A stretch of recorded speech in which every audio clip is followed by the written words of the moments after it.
دوستو، کیا آپ جانتے ہیں کہ قیامت کی نشانیوں میں سے ایک نشانی یعنی ایک بڑی نشانی یہ بھی ہے کہ اس دنیا میں بہت زیادہ طاقتور لوگ آئیں گے۔ کسی میں اتنی طاقت نہیں ہوگی کہ ان کا مقابلہ کر سکیں۔ یہ زمین پر موجود تمام سمندروں اور دریاؤں، ندی نالوں کا پانی چٹ کر جائیں گے۔ یہ زمین پر موجود تمام اناج اور پھل کھا جائیں گے۔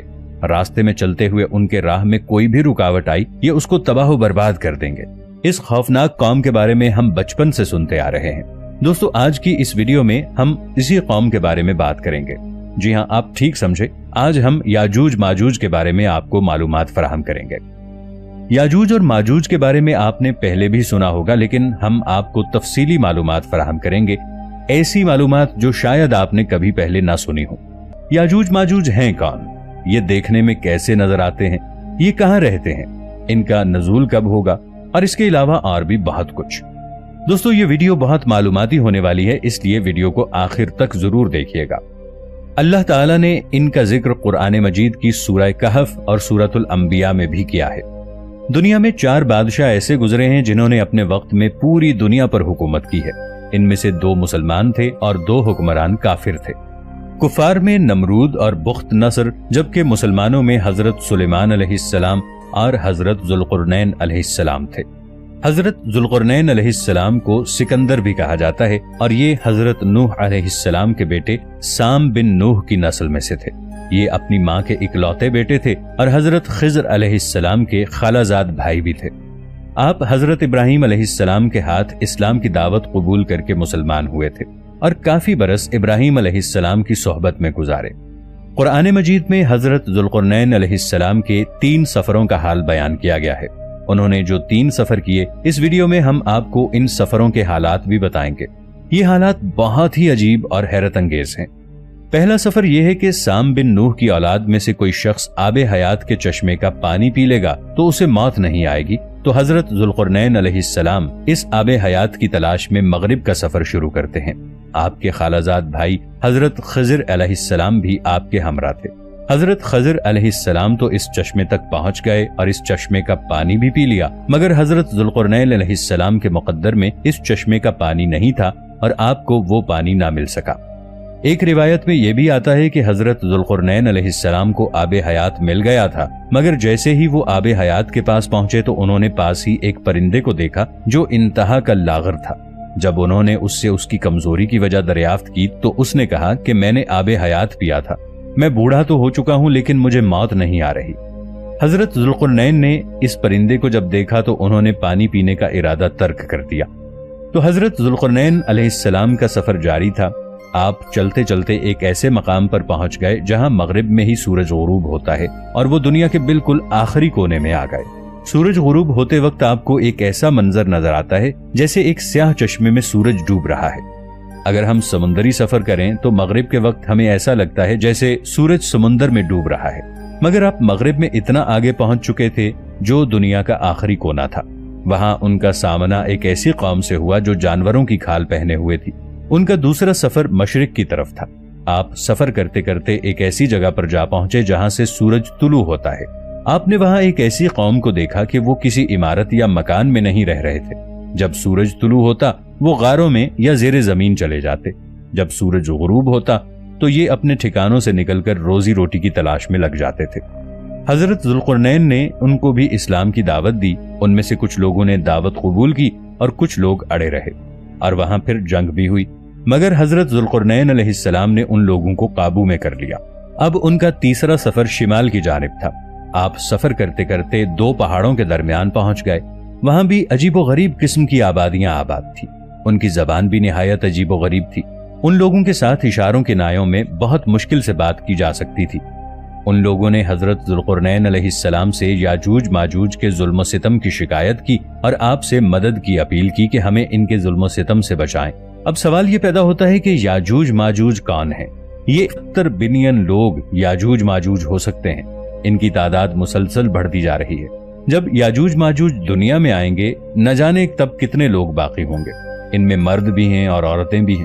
یہ 3 گروہوں میں تقسیم ہے، ایک طاوین، دوسرا تاویس اور تیسرا منسق۔ اگر ان میں سے کسی کو موت آتی ہے تو وہ اپنے پیچھے 1000 سے زیادہ اولاد کو چھوڑ کر مرتا ہے۔ یہ لوگ خونخوار، وحشی اور جنگلی قسم کے ہیں۔ ان کا رہن سہن جانوروں جیسا ہے۔ جب بہار کے موسم میں یہ لوگ اپنے گھروں سے نکلتے ہیں تو تمام کھیتیاں اور سبزیاں کھا جاتے ہیں اور خشک چیزوں کو اپنے ہمراہ لے جاتے ہیں۔ یہ سانپ، بچھو، چھوٹے بڑے سبھی جانوروں کو کھا جاتے ہیں۔ حضرت محمد صلی اللہ علیہ وآلہ وسلم کا ارشاد ہے، جب تک یاجوج ماجوج نہ آ جائیں قیامت ظاہر نہیں ہوگی۔ یاجوج ماجوج کے نکلنے سے پہلے دنیا کن چیزوں سے محروم ہو جائے گی؟ حضرت ابن عباس رضی اللہ تعالی عنہ نے فرمایا کہ اللہ تعالیٰ نے 5 نہروں کو جنت سے جاری کیا۔ یہ 5 دریا ایک ہی چشمے سے جاری ہوئے۔ اللہ تعالیٰ نے حضرت جبرائیل علیہ السلام کے ذریعے جنت کے اس چشمے کو پہاڑوں کے اندر امانت کے طور پر رکھ دیا اور پہاڑوں کے ذریعے زمین پر نہروں کو جاری کیا۔ لوگ اس سے طرح طرح کے فوائد حاصل کرتے ہیں۔ جب یاجوج ماجوج کے نکلنے کا وقت ہوگا تو اللہ تعالیٰ حضرت جبرائیل علیہ السلام کو زمین پر بھیجیں گے اور وہ 6 چیزوں کو زمین سے اٹھا کر لے جائیں گے۔ دنیا سے قرآن پاک کو اٹھا لیا جائے گا، سارا علم اٹھا لیا جائے گا، حجر اسود کو اٹھا لیا جائے گا، مقام ابراہیم کو بھی اٹھا لیا جائے گا، حضرت موسیٰ علیہ السلام کا تابوت اور جن 5 نہروں کا ذکر کیا گیا تھا وہ نہریں بھی اٹھا لی جائیں گی۔ تو پوری دنیا سے دنیا اور دین کی برکت اٹھ جائے گی۔ لوگ ان برکتوں سے بالکل محروم ہو جائیں گے۔ وہ کیسا دور ہوگا ذرا سوچئے۔ ہو سکتا ہے کسی کے ذہن میں یہ سوال آئے کہ یاجوج ماجوج دیکھنے میں کیسے نظر آتے ہیں، ان کا چہرہ، آنکھیں، بال اور جسم کے باقی خد و خال کیسے ہوں گے؟ تو اس کا جواب ہے کہ حدیث پاک میں یاجوج ماجوج کے بارے میں آیا ہے کہ وہ چوڑے چہرے والے، چوڑی آنکھوں والے اور موٹے بالوں والے ہوں گے۔ یاجوج ماجوج کا ظہور اس وقت ہوگا جب حضرت عیسیٰ علیہ السلام دجال کو قتل کر چکے ہوں گے۔ دجال کے قتل کے بعد حضرت عیسیٰ علیہ السلام کو حکم ہوگا کہ تمام مسلمانوں کو کوہ طور کی طرف لے جائیں، کیونکہ اب کچھ ایسے لوگ ظاہر ہونے والے ہیں کہ ان سے لڑنے کی طاقت کسی میں نہیں ہوگی۔ تب یاجوج ماجوج کا ظہور ہوگا۔ ان کے نکلنے پر دنیا میں ایک عجیب و غریب فساد برپا ہو جائے گا۔ ان کی آمد نہایت خطرناک ہوگی۔ یہ تعداد میں اس قدر زیادہ ہوں گے کہ ان کا پہلا گروہ جب بحیرہ طبریہ سے گزرے گا تو اس کا سارا پانی پی کے سمندر کو خشک کر دے گا۔ جب ان کا دوسرا گروہ آئے گا تو وہ یہ دیکھ کر حیران ہو جائے گا کہ جیسے وہاں پانی تھا ہی نہیں، پانی اس طرح ختم ہو جائے گا۔ یہ اتنا بڑا لشکر ہوگا۔ یہ لوگ دنیا کے فساد اور قتل و غارت سے جب فارغ ہو جائیں گے تو مسلمان حضرت عیسیٰ علیہ السلام کے ساتھ کوہ طور پر موجود ہوں گے۔ یہ لوگ کہیں گے کہ زمین والوں کو قتل کر لیا، آؤ اب آسمان والوں کو قتل کریں۔ اللہ کی قدرت دیکھیں، جب یہ لوگ آسمان سے زمین پر گریں گے تو ان پر خون لگا ہوا ہوگا۔ یہ اپنی انہی حرکتوں میں مشغول ہوں گے۔ حضرت عیسیٰ علیہ السلام پہاڑ پر اپنے ساتھیوں سمیت موجود ہوں گے۔ حضرت عیسیٰ علیہ السلام اپنے ساتھیوں سمیت مل کر دعا کریں گے کہ اللہ تعالیٰ یاجوج ماجوج کی گردن میں ایک ایسا کیڑا پیدا کر دے جو ان کو ہلاک کر دے، اور یاجوج ماجوج سب یکدم مر جائیں گے۔ ان کے مرنے کے بعد حضرت عیسیٰ علیہ السلام پہاڑ سے اتر آئیں گے اور دیکھیں گے کہ ساری زمین ان کی لاشوں سے بھری پڑی ہے۔ زمین پر اتنی لاشیں ہوں گی کہ وہاں پاؤں رکھنے کی جگہ نہیں ہوگی۔ وہاں اتنی بدبو ہوگی کہ سمجھ نہیں آ رہا ہوگا کہ ان لاشوں کو کہاں دفنایا جائے۔ پھر اللہ تعالیٰ حضرت عیسیٰ علیہ السلام کی دعا سے ایسے پرندے بھیجے گا کہ ان کی گردن اونٹ جتنی اونچی ہوگی۔ وہ یاجوج ماجوج کے جسموں کو اٹھا کر لے جائیں گے۔ یاد رہے کہ یہ ان کو دنیا میں ملنے والی سزا ہے۔ ان کے کثیر گناہوں کی وجہ سے انہیں جہنم میں بھی دردناک عذاب دیا جائے گا۔ ایک تو انہوں نے ظلم و زیادتی، قتل و غارت کا بازار گرم کیا ہوا تھا، دوسرا وہ اللہ کی وحدانیت پر ایمان بھی نہیں لائے تھے، حالانکہ ان کو دعوت اسلام دینے کے لیے حضرت محمد صلی اللہ علیہ وآلہ وسلم بذات خود تشریف فرما تھے۔ حضرت ابن عباس رضی اللہ تعالی عنہ کا فرمان ہے کہ حضرت محمد صلی اللہ علیہ وآلہ وسلم نے فرمایا کہ معراج کی رات اللہ تعالیٰ نے انہیں یاجوج ماجوج کے پاس دعوت اسلام کے لیے بھیجا تھا۔ حضرت محمد صلی اللہ علیہ وآلہ وسلم کے فرمان کے مطابق یہ ان کے پاس گئے اور انہیں دعوت حق دی، اور انہوں نے اس دعوت کو جھٹلا دیا۔ وہ فرماتے ہیں کہ اللہ تعالیٰ کے نافرمان بندوں اور اولاد ابلیس کے ساتھ یہ دوزخ میں جائیں گے۔ ان کے مرنے کے بعد زمین سکون اور امن و امان سے بھر دی جائے گی۔ اللہ کی نعمتیں اس قدر زیادہ ہوں گی کہ روایات میں آتا ہے کہ ان کے مرنے کے بعد زمین پر اتنی زیادہ بارش ہوگی کہ ساری زمین برابر ہو جائے گی، اور اس زمین کو حکم ہوگا کہ اپنی برکتیں اگل دے، اور آسمان کو حکم ہوگا اپنی برکتیں انڈیل دے۔ برکت کا یہ عالم ہوگا کہ ایک انار کو ایک گروہ کھا سکے گا، اور دودھ میں اتنی برکت ہوگی کہ ایک اونٹنی کا دودھ پوری جماعت کے لیے کافی ہوگا، ایک گائے کا دودھ پورے قبیلے کے لیے کافی ہوگا، اور ایک بکری کا دودھ پورے خاندان کے لیے کافی ہوگا۔ گویا ہر چیز میں برکت آ جائے گی۔ یاجوج ماجوج کے واقعے سے ایک بات سمجھ میں آتی ہے کہ زمین میں قتل و غارت پھیلانے والوں کا انجام نہایت ہی برا ہوتا ہے۔ دوستو، ازل سے انسان کی فطرت میں دولت، اقتدار، شہرت اور طاقت کا نشہ رہا ہے۔ پرانے وقتوں میں اگر جنگ کی وجوہات معلوم کی جائیں، زیادہ جنگیں انہی چیزوں کے حصول کی وجہ سے ہوئی ہے۔ چنگیز خان اور سکندر اعظم جیسے ظالم ترین لوگوں نے بھی انہی چیزوں کے حصول کے لیے جنگ کی اور دنیا کے ایک خطے پر حکومت کی، مگر جب ان جیسے شاہانہ بادشاہ بھی دنیا سے رخصت ہوئے تو خالی ہاتھ تھے۔ اتنی زیادہ شہرت اور زر رکھنے کے باوجود یہ موت سے نہیں بچ سکے۔ تب انسان کے دل میں یہ خواہش پنپنے لگی، کیا ہم موت کو شکست دے سکتے ہیں؟ اور اسی سوچ کو عملی جامہ پہنانے کے لیے مختلف مذاہب اور مکاتب فکر سے تعلق رکھنے والے افراد نے اپنے علم، عقائد اور الہام کی بنا پر اس خواہش کو پورا کرنے کی کوشش کی، تو تب سے اب تک آب حیات کا تصور سینہ بسینہ ہماری نسلوں میں منتقل ہونے لگا۔ کہا جاتا ہے جو ایک بار یہ پانی پی لے یا اس میں نہا لے، اسے موت چھو بھی نہیں سکتی۔ وہ امر ہو جاتا ہے اور چاہ کر بھی موت کی آغوش میں نہیں جا سکتا۔ اب سوال یہ پیدا ہوتا ہے کہ کیا آب حیات واقعی ایک حقیقت ہے؟ اگر آب حیات اس دنیا میں موجود ہے تو اس وقت کہاں ہے؟ کیا کسی انسان کی وہاں تک رسائی ممکن ہے، یا یہ محض انسانوں کا خیال ہے جس کا حقیقت سے کوئی تعلق نہیں؟ دنیا بھر کے مذاہب اور سائنس اس بارے میں کیا کہتے ہیں؟ اس ویڈیو میں آج ہم اس چیز کے بارے میں معلومات فراہم کریں گے، تو دوستو ویڈیو کو آخر تک ضرور دیکھیے گا۔ آب حیات دراصل فارسی زبان سے ماخوذ ہے، جس کا مطلب ہے ہمیشہ کے لیے زندگی بخشنے والا ایک ایسا پراسرار پانی جس کا تصور اب سے نہیں بلکہ صدیوں سے چلا آ رہا ہے۔ انجیل کی کتاب میں بھی اس پانی کا ذکر کچھ یوں بیان ہوتا ہے، پھر اس نے مجھے بلور کی طرح چمکتا ہوا آب حیات دکھایا جو خدا کے تخت سے نکل کر ایک شہر کے درمیان میں بہتا تھا اور دریا کے اس پار زندگی کا درخت تھا۔ اسی طرح اسلام سے قبل ایران کی ادب کی مختلف کہانیوں میں اس کا ذکر ملتا ہے۔ اس میں آشیل نامی شخص کی بھی ایک کہانی موجود ہے جس کی ماں اسے دریائے افتائق پر لے جاتی ہے، جو زمین کے نیچے بہنے والا ایک بہت پر اسرار دریا تھا۔ اس کی ماں کا اسے دریا پر لے جانے کا مقصد یہ تھا کہ اس کے جسم پر کبھی بھی کسی ہتھیار کا اثر نہ ہو، یعنی وہ ہمیشہ کے لیے امر ہو جائے۔ اسلام میں بھی آب حیات کو دو پیغمبروں حضرت خضر اور حضرت الیاس علیہ السلام کے ساتھ منسوب کیا جاتا ہے کہ ان دونوں پیغمبروں نے آب حیات پیا ہے اور یہ آج بھی زندہ ہیں۔ حضرت خضر علیہ السلام دریاؤں کے کنارے پر رہ کر بھولے بھٹکے لوگوں کو راستہ دکھاتے تھے۔ کہا جاتا ہے کہ حج کے دوران یہ دونوں نہ صرف ملتے ہیں بلکہ مل کر ایک دوسرے کو مبارکباد بھی پیش کرتے ہیں۔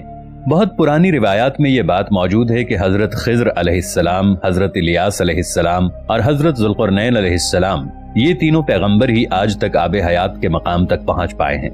ان روایات کے مطابق آب حیات حضرت خضر اور حضرت الیاس علیہ السلام کو پینا نصیب ہوا تھا اور حضرت ذوالقرنین علیہ السلام یہ پانی پینے سے محروم رہ گئے۔ اس بات کے پیچھے ایک بہت دلچسپ وجہ بتائی جاتی ہے۔ انہوں نے وہاں ایک پرندے کو بیٹھا دیکھا جو بہت ہی کمزور اور لاغر ہو چکا تھا۔ حضرت ذوالقرنین علیہ السلام نے اس سے اس کمزوری کی وجہ پوچھی تو وہ کہنے لگا، میں بھی آپ کی طرح آب حیات کی تلاش میں نکلا تھا، میں نے آب حیات کو حاصل کر لیا اور میں نے اسے پیا۔ میں وقت کے ساتھ ساتھ بہت زیادہ بوڑھا ہو گیا ہوں لیکن مجھے موت نہیں آ رہی، یعنی اس پانی کی وجہ سے میں مرا نہیں، مگر یہ پانی مجھے بوڑھا ہونے سے نہیں روک سکا، اور میں اپنی باقی ماندہ زندگی اسی طرح تڑپ تڑپ کر گزار دوں گا، لیکن مجھے موت نہیں آئے گی۔ جب حضرت ذوالقرنین علیہ السلام نے اس پرندے کی باتیں سنی تو انہوں نے آب حیات پینے کا ارادہ ترک کر دیا۔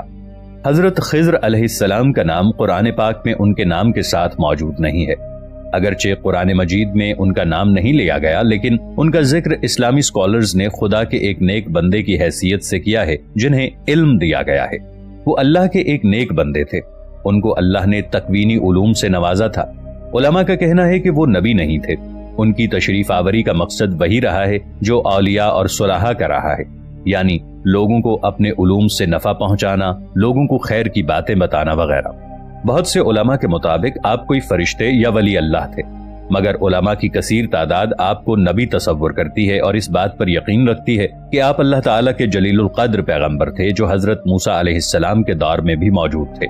اللہ تعالیٰ نے آپ کو ایسا علم بخشا تھا جو صرف انبیاء علیہ السلام کے پاس ہوا کرتا تھا، اور بہت سے لوگوں کا یہ کہنا ہے کہ آپ دنیا سے بہت دور ویرانوں میں رہا کرتے تھے۔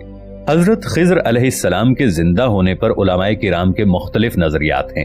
حضرت خضر علیہ السلام کا اصل نام بلیہ بن ملکان ہے، جبکہ آپ کی کنیت عبد العباس اور لقب خضر ہے۔ سورہ کہف میں حضرت موسیٰ علیہ السلام سے آپ کی ملاقات کا ذکر کچھ یوں بیان ہوا ہے۔ حضرت موسیٰ علیہ السلام کی نبوت کے ابتدائی دور میں ایک شخص نے حضرت موسیٰ علیہ السلام سے سوال کیا کہ اس وقت پوری دنیا میں سب سے زیادہ علم والا شخص کون ہے؟ اس پر حضرت موسیٰ علیہ السلام نے اپنا نام لیا۔ تب اللہ تعالیٰ نے حضرت موسیٰ علیہ السلام سے ارشاد فرمایا، اے موسیٰ، ہم نے اپنے ایک نیک بندے کو آپ سے بھی زیادہ علم عطا فرمایا ہے، لہٰذا آپ جا کر ان سے ملاقات کریں۔ حضرت موسیٰ علیہ السلام اپنے ساتھی یوشع بن نون کے ساتھ ان سے ملنے کے لیے روانہ ہوئے۔ آپ نے ایک مچھلی تل کر اپنے پاس رکھ لی تاکہ دوران سفر بھوک لگنے پر اسے کھا سکیں۔ اصل میں اس مچھلی کو یہ نشانی بننا تھا کہ وہ شخص کہاں پہ موجود ہے۔ ان سے ملاقات کے لیے اللہ تعالیٰ نے حضرت موسیٰ علیہ السلام کو حکم دیا تھا، یہاں تک کہ حضرت موسیٰ علیہ السلام اور ان کے ساتھی دو دریاؤں کے ملاپ کے مقام پر ایک جگہ پہنچ گئے۔ یہاں پہنچ کر آپ نے مچھلی کو فراموش کر دیا اور مچھلی نہایت عجیب طریقے سے زندہ ہو کر سمندر میں جا کر گر گئی۔ جب آپ اس مقام سے آگے پہنچے تو آپ نے اپنے ساتھی سے کہا کہ میں بہت زیادہ تھک گیا ہوں اور مجھے بھوک بھی محسوس ہو رہی ہے، اس لیے تم جا کر مچھلی لے آؤ۔ تو ان کے ساتھی نے جواب دیا، ہم جب دو دریاؤں کے سنگم میں پہنچے تھے تو مجھے مچھلی کا خیال نہیں رہا تھا، مجھے شیطان نے غافل کر دیا تھا۔ وہ مچھلی عجیب و غریب طریقے سے زندہ ہوئی اور پانی میں چھلانگ لگا دی، اور حضرت موسیٰ علیہ السلام نے فرمایا کہ ہمیں اسی مقام کی تلاش تھی۔ وہاں آپ کی ملاقات اللہ کے ایک نیک بندے سے ہوئی۔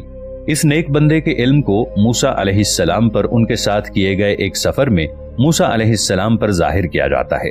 اس سفر میں انہوں نے کشتی میں سوراخ کرنے، ایک نوجوان کا قتل اور کنجوسوں کی بستی میں بلا معاوضہ دیوار کی مرمت کرنے جیسے کاموں کے پس پردہ اپنے علم جو انہیں اللہ تعالیٰ کی جانب سے خاص طور پر عطا کیا گیا تھا، اس کی بدولت کہانی کے آخر میں موسیٰ علیہ السلام پر اس کی وضاحت کی، کیونکہ موسیٰ علیہ السلام نے آپ کے ہر عمل کو غیر منصفانہ اور نامناسب سمجھا تھا۔ کہا جاتا ہے کہ حضرت خضر علیہ السلام جہاں بھی بیٹھتے تھے، اگر وہاں پہ سوکھی گھاس ہوتی تو وہ گھاس ہری بھری ہو جاتی، اس لیے لوگ ان کو خضر کہنے لگے۔ آپ حضرت ذوالقرنین علیہ السلام کے وزیر بھی رہے ہیں۔ آپ حضرت سام بن نوح کی اولاد میں سے تھے۔ روایات میں ہے کہ حضرت خضر علیہ السلام حضرت ابراہیم علیہ السلام کے ہاتھ پہ اسلام قبول کر کے مدتوں ان کی صحبت میں رہے تھے۔ حضرت ابراہیم علیہ السلام نے ان کو کچھ وصیتیں بھی کی تھیں۔ اس سے معلوم ہوتا ہے کہ حضرت خضر علیہ السلام کا دور حضرت ابراہیم علیہ السلام کے دور کے فوراً بعد کا دور ہے۔ حضرت خضر علیہ السلام اور حضرت ذوالقرنین آپس میں خالہ زاد بھائی تھے۔ ایک بہت اہم سوال یہ ہے کہ کیا حضرت خضر علیہ السلام زندہ ہیں کہ دنیا سے پردہ فرما چکے؟ مختلف علماء کرام کا اس چیز کے بارے میں مختلف نظریہ ہے، اور اکثر یہ مانتے ہیں کہ وہ زندہ ہیں، حالانکہ حضرت خضر اور حضرت موسیٰ علیہ السلام کا قصہ بھی بہت مشہور ہے۔ آپ کا دور حضرت موسیٰ علیہ السلام سے کئی سو برس پہلے حضرت ابراہیم علیہ السلام کے دور سے فوری بعد کا ہے۔ اسی طرح تفسیر روح البیان میں ہے کہ حضرت یوسف علیہ السلام جو کہ حضرت ابراہیم علیہ السلام کے پرپوتے تھے، ان کی اور حضرت موسیٰ علیہ السلام کے درمیان 400 سال کا فرق تھا، تو اس لحاظ سے حضرت موسیٰ علیہ السلام حضرت خضر علیہ السلام سے تقریباً 600 سال بعد پیدا ہوئے ہوں گے۔ کتاب حیات حضرت خضر کے مطابق حضرت خضر علیہ السلام قیامت تک زندہ رہیں گے، اور تاریخی کتابوں میں بھی بہت بار اس چیز کا ذکر آیا ہے کہ حضرت خضر علیہ السلام نے آب حیات پیا تھا، اور اس کی وجہ سے آپ قیامت تک زندہ رہیں گے۔ اسی کو روایت مانتے ہوئے لوگ صدیوں سے آب حیات کا چشمہ تلاش کر رہے ہیں اور اس حقیقت کو جاننے کی کوشش کر رہے ہیں۔ کچھ لوگ اسے افسانے کی حد تک ہی سمجھتے ہیں۔ آب حیات کی حقیقت کیا ہے، اس بارے میں اختلاف ہے۔ بعض لوگ تو اس کو افسانے کے علاوہ کچھ نہیں سمجھتے۔ اس اختلاف کی بنیادی وجہ یہ ہے کہ آب حیات کا تذکرہ نہ تو کلام اللہ کی کسی آیت میں ہے اور نہ ہی کلام رسول اللہ صلی اللہ علیہ وآلہ وسلم کی کسی روایت میں ہے۔ کچھ مفسرین نے سورہ کہف کی ان آیات کی تفسیر کرتے ہوئے آب حیات کے بارے میں بات کی ہے، جن میں حضرت ذوالقرنین علیہ السلام کے سفر کا تذکرہ ہے۔ حضرت سید نعیم الدین مراد آبادی تفسیر خزائن العرفان میں سورۃ الکہف کی آیت نمبر 86 تا 98 کی تفسیر کرتے ہوئے فرماتے ہیں، حضرت ذوالقرنین نے پرانی کتابوں میں پڑھا تھا کہ سام بن نوح علیہ السلام کی اولاد میں سے ایک شخص چشمہ حیات سے پانی پی لے گا تو اس کو موت نہ آئے گی، اس لیے حضرت ذوالقرنین نے مغرب کا سفر کیا۔